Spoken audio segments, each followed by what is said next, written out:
এইটা হচ্ছে একটা ভিভিপোরাস শালুক। ভিভিপোরাস শালুক কেমন হয় না, এই যে এইখানে একটা বৃত্তের মতন দেখতে পাচ্ছ শক্ত মতো, এইগুলো এই পাতা থেকেই আবার নতুন শালুক গাছের সৃষ্টি হয়। আমরা প্রসেসগুলো দেখিয়ে দিতে পারি যে কিভাবে সেগুলো হয়।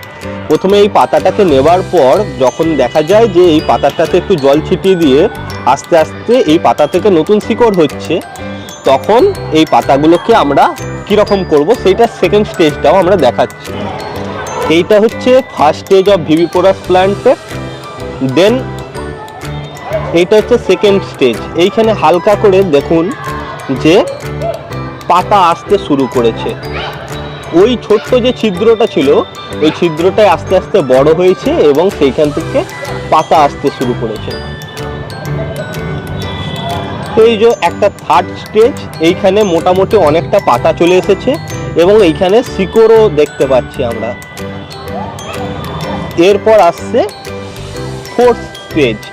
এই স্টেজে আমরা দেখতে পাচ্ছি অনেকটা বড় একটা পাতা চলে এসেছে এবং অল্প বিস্তর শিকড়ের রূপও দেখতে পাচ্ছি এইখানে। এই যে এরপর আসছে ফিফথ স্টেজ। এইখানে আমরা দেখতে পাচ্ছি ভালোভাবে শিকড় একদম স্পষ্ট হয়ে গেছে, গাছের পাতাও স্পষ্ট।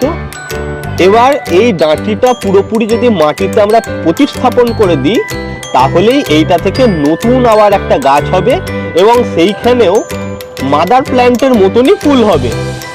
ফুল এরা প্রচণ্ড বেশি দেয়, সেই জন্য ভিভিপোরাসগুলো টপিক্যাল ওয়াটার লিলি হয় এবং প্রচণ্ড বেশি ফুল দেয়। এইটা হলো ভিভিপোরাস ওয়াটার লিলি নিয়ে একটি ছোটখাটো তথ্য।